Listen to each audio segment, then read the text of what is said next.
Muito bem, já estamos de volta aqui com o terceiro bloco do Gazeta Entrevista.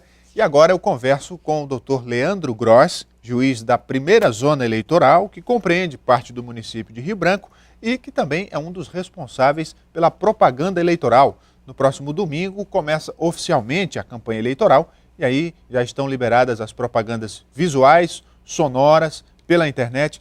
Boa noite, doutor Leandro. Boa noite.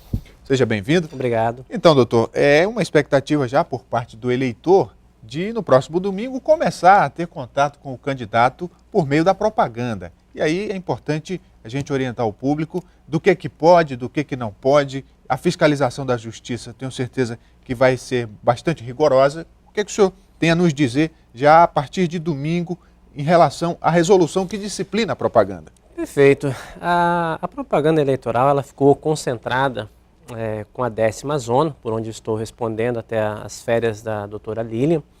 E a propaganda ela está disciplinada pela resolução do Tribunal Superior Eleitoral, a resolução 23404. Né? Essa resolução ela traz muito do que já foi realizado em propaganda eleitoral das eleições anteriores. O que você tem um pouco mais de inovador e hoje é a propaganda pela internet, né? Essa resolução, enfim, ela posso, vamos dizer assim, resumir como um livro de cabeceira para o candidato, né? O candidato ele tem que ter noção plena, total, do que pode e o que não pode realizar, né? Infelizmente, todos os anos, a Justiça Eleitoral acaba realizando uma série de notificações de candidatos que não observam as restrições da propaganda eleitoral, né? Então, a gente sempre, quando fala sobre propaganda eleitoral, a gente pensa, né? Olha, se o candidato não consegue cumprir uma resolução, o que dirá quando eleito, né? Então, é a base, né? Bom, a propaganda, ela, como nas eleições anteriores, não pode mais ser realizada através de outdoor. Hoje a propaganda ela pode atingir até o montante de 4 metros quadrados. Envelopamento de carros. Ele também passa pela essa limitação de 4 metros quadrados, né? Sabemos que caminhonetes, por exemplo, podem atingir até mais do que 4 metros. Uma vez ultrapassado, ela passa a ser irregular. E há uma série de situações que o candidato, a coligação, ela tem que observar ao realizar esse tipo de envelopamento, porque é algo caro para o candidato, né? Por exemplo, o CNPJ de quem confeccionou, o CNPJ do próprio candidato, porque ele vai ter que prestar conta desses gastos posteriormente, o montante, a tiragem desses envelopamentos, quantos envelopamentos ele contratou ou não, são todos os requisitos que ele tem que observar nesse envelopamento, né, de carro, nessa propaganda que é colocada em veículos. A propaganda fixa, a propaganda visual fixa, como por exemplo cartazes, né, bandeiras. Perfeito. Cartazes, os santinhos, famosos santinhos, né, ele também entra nessas mesmas regras, né? Do número de tiragem, essas questões de CNPJ. Os cartazes, as placas, enfim, elas passam por essa fiscalização também dos 4 metros, né? Agora, importante destacar que há uma possibilidade de termos aquelas placas que são as propagandas móveis que são colocadas em determinados locais no início da manhã e obrigatoriamente devem ser retirados à noite, até às 22 horas. Então, essas placas, elas não podem ser colocadas em locais que venham afetar o curso normal dos pedestres ou até mesmo atrapalhar os motoristas, como, por exemplo, aconteceu na eleição passada, de se utilizarem rotatórias algumas placas, algumas faixas, que isso acabava atrapalhando em muito o campo visual ficava prejudicado. Perfeito. Então, aí nós entramos em duas questões, né? Nós entramos numa questão de violação da própria norma eleitoral, como também das normas de trânsito. Em relação, por exemplo, à pintura em muros, tem alguma mudança? Ela também fica limitada aos 4 metros quadrados, né? Ela não pode ultrapassar esse montante. E não há possibilidade de justa posição, que é um detalhe importante. Que é a soma de 4 metros várias vezes. Isso, né? Então, num determinado muro que tem uma extensão razoável, aquele candidato, ele poderá fazer apenas uma de 4 metros quadrados. Ele não pode pegar e fazer de forma alternada, que aí, se for somar, nós chegaríamos a um outdoor. De maneira geral, o que é considerado propaganda abusiva? Sim. Tudo que infringe a legislação. Isso. Ela tem, por exemplo, você pode, como eu te falei, uma placa que ela é colocada num determinado local que afeta a visibilidade do motorista ou dificulta a locomoção do pedestre, por mais que ela seja autorizada a propaganda móvel, mas ela passa a ser abusiva a partir do momento que ela causa outros problemas, né? E isso tudo, o candidato, ele pode ser multado. As multas chegam até R$25 mil. Então, o candidato ele é notificado para, em 48 horas, remover determinada propaganda que ela esteja irregular, não retirada aquela propaganda, ele passa, então, a sofrer as sanções com a multa prevista na legislação. A propaganda sonora, há um limite de decibéis, volume de som, por exemplo? Esse é um problema clássico, né, da propaganda eleitoral. Há uma série de restrições. A propaganda com o alto-falante, ela não pode passar por frente de escolas, órgãos públicos, hospitais, porque você acaba causando uma série de problemas para aquelas pessoas que estão no seu ambiente de trabalho. Então, obviamente que elas não poderão ser acionadas, esse volume não poderá ser acionado perante esses locais. E é óbvio que, independente do local, se ela estiver num volume alto que venha afetar a questão de audição, ela pode sim ser denunciada perante a Justiça Eleitoral, e a Justiça Eleitoral vai utilizar dos mecanismos como de outros órgãos públicos para fiscalizar ou até avaliar o volume dos decibéis que estão sendo transmitidos. Agora, em meio a essa discussão, tem a questão da internet, das redes sociais, que é, digamos assim, a ferramenta do momento para os políticos. Sobre isso, o que diz a lei? Olha, esse talvez seja atualmente um dos mecanismos de maior repercussão em questão de atingir a massa, a grande população, né? Que hoje nós sabemos que as pessoas têm a internet em casa, como tem nos seus celulares, enfim. Então ela pega uma dinâmica muito grande, né? Então o candidato, inicialmente, quando ele vai fazer o registro da candidatura dele, ele vai lançar uma página na internet, ele tem que informar a Justiça Eleitoral a sua página, tem que ser obrigatoriamente oriunda o registro dela num provedor nacional, não pode usar um provedor estrangeiro, é vedado isso pela resolução.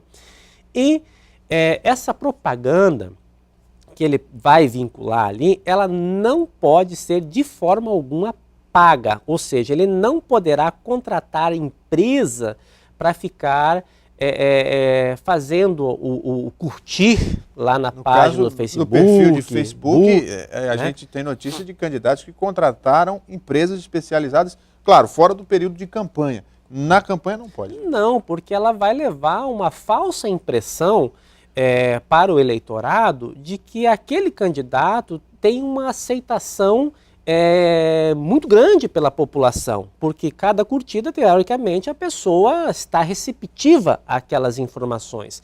Então, se ele contrata uma empresa para fazer aquilo ali, ele está burlando a licitude da propaganda eleitoral. Então, nesse caso, a Justiça Eleitoral ela precisa estar atenta, fiscalizando, até mesmo, talvez, um mecanismo mais importante, recebendo as denúncias de eventual abuso, né? Além da propaganda, as redes sociais também comportam outro tipo de manifestação, que é a opinião do eleitor e do candidato. E às vezes o candidato quer se eximir de se expor perante a sociedade e aí, às vezes, contrata cabos eleitorais que acabam sendo usados dessa maneira, para atacar adversários, para fazer comentários incisivos. A Justiça também vai estar atenta a isso. Claro, claro, com certeza.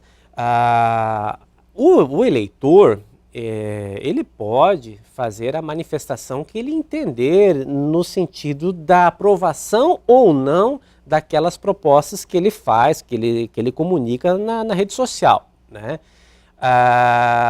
Mas tem um detalhe, ele pode também, o eleitor, ou o candidato, ou o cabo eleitoral, a qualquer momento ele pode ser também objeto de uma denúncia por calúnia, injúria, difamação. A partir do momento que ele utiliza aquele mecanismo de livre manifestação que a Constituição permite que qualquer pessoa se manifeste, expresse os seus conceitos, as suas concepções políticas e religiosas, mas o abuso é vedado. Então, se o cabo eleitoral, se o eleitor, de alguma forma, atinge a honra de outra pessoa, ele vai responder por esse crime. Né? E de que maneira a Justiça vai monitorar todo esse campo de troca de informações, tanto nas redes sociais, na internet, como na rua? Bom, a Justiça Eleitoral, ela se prepara ela convoca servidores públicos, eleitores, enfim, para formar uma comissão de fiscalização. E essa comissão de fiscalização, ela tem por objetivo fiscalizar as ruas, agora com essa intensidade da internet, também fiscalizar as questões das redes sociais, enfim, para tentar detectar os excessos, né? Agora, uma questão muito importante que a população deve entender, que nós temos vários pontos distintos na questão eleitoral. Nós estamos falando da propaganda em si, a propaganda eleitoral, que é o mecanismo que o candidato tem de apresentar as suas propostas. Mas, paralelo a isso, nós temos os crimes eleitorais, né, que são os momentos de corrupção, os momentos de compra de voto, o abuso do poder econômico. Isso é um outro ponto que a Justiça Eleitoral, com outros juízes, com outros magistrados, acompanham também junto com o Ministério Público. Mas a fiscalização ela é realizada por comissões que o juiz estabelece e coloca para percorrer a cidade. Mas o próprio eleitor e o candidato e seus funcionários, né, contratados, cabos eleitorais, podem também monitorar e fazer a denúncia? Com certeza. Hoje é um dos mecanismos mais eficientes, né, o acompanhamento dos seus adversários, né? A Justiça Eleitoral, todo o período de campanha, todo o período, ela recebe inúmeras denúncias, né? São inúmeras denúncias apontando uma violação ali, acolá, e a Justiça Eleitoral vai e fiscaliza se isso efetivamente é verdade ou não. Além disso, é claro, vem o poder de polícia da Justiça Eleitoral na propaganda. Agora, doutor, do ponto de vista da interpretação da lei, né, porque há essa prerrogativa do juiz, né, em relação a isso, né, como é que vai funcionar? Porque, às vezes, determinado juiz enxerga de uma maneira, um outro magistrado de uma maneira diferente, para conciliar essas diferenças. Perfeito. É uma pergunta muito importante, porque hoje o Tribunal Superior Eleitoral, ele já tem vários precedentes já consolidados sobre a propaganda eleitoral. Por exemplo, do envelopamento de carros. O envelopamento de carro era algo que na eleição passada ficava, isso pode, ultrapassa 4 metros, não ultrapassa, enfim. E o TSE já definiu, propaganda em carro não pode ter mais de 4 metros quadrados. Então, esses precedentes do Tribunal Superior Eleitoral, do próprio TRE, ele já serve de um bom embasamento de segurança jurídica para os juízes e para os candidatos também. Porque os candidatos sabem, olha, o TSE, o TRE entende dessa forma, então eu posso fazer assim. E eles têm assessoria jurídica, né? Claro, os candidatos aí possuem seus partidos, suas coligações, e há toda uma formação de muitos advogados trabalhando nessa causa, então não tem como alegar desconhecimento, né? A gente, como eu falei no início, o candidato ele tem que conhecer essa resolução. O TRE já fez um curso na escola eleitoral, convocou, chamou, convidou os candidatos para que fossem lá para receber uma capacitação. E para a gente encerrar, doutor Leandro, no rádio e na televisão. Por enquanto ainda não está valendo, mas a partir de agosto começa. Perfeito. Aí nós temos a divisão, né? Nós temos a questão ainda das coligações, dos tempos, né, que serão destinados aos candidatos, aos partidos, às coligações, e isso passa por um processo de divisão de horários alternados pela Justiça Eleitoral. Ela faz essa divisão para os candidatos, né? Então a gente espera que a propaganda eleitoral, ela realmente tenha o destino que é dado pela lei, ou seja, de que você leve ao eleitor as propostas, que ela não sirva de instrumento de ataques a outros candidatos ou uma propaganda infrutífera. Ela tem que ser uma propaganda que mostre realmente os programas, as propostas, porque acredito que o país precisa de boas propostas. E aí, no caso da propaganda no rádio e na televisão, a Justiça permanece com esse mesmo posicionamento em relação ao que já está valendo. Claro, com certeza. Inclusive, com aquelas perdas de horário, caso ocorra abusos durante a propaganda no rádio ou na televisão, o candidato ele fica sujeito a perder determinados horários em razão de uma decisão que venha a ser prolatada. E uma outra questão ainda, doutor Leandro, é em relação ao abuso do poder econômico. O Acre tem um histórico de eleições marcadas por esse tipo de procedimento e sempre se fala que a Justiça vai lá quando é provocada. Esse ano, qual a expectativa do senhor? Olha, essa questão do abuso do poder econômico, ele é um mal que assola o Brasil. Já é uma questão histórica, infelizmente uma questão histórica, né? O abuso do poder econômico, ele vem dos caixas 2, infelizmente, vem dessa forma que é utilizada a prestação de contas. Hoje na Justiça Eleitoral, a prestação de contas ela é algo formal, não é algo que você consiga realmente dizer, olha, a propaganda sua, o que você gastou é incompatível, né? Nós ainda estamos um pouco aquém do que deveríamos estar para combater o abuso do poder econômico, né? Mas a participação do eleitor, né, a coleta de provas, na apresentação das denúncias também é importante. Com certeza. Né? Agora, assim, as doações é algo que nos impressiona, porque até hoje nós estamos ainda julgando processos já na parte de execução de empresários que acabaram doando além do que a legislação eleitoral permite.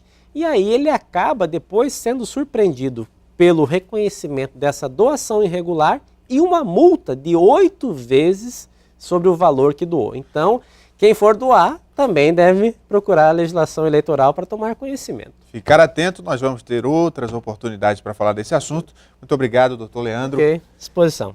É juiz da primeira zona eleitoral e também responsável pela propaganda eleitoral.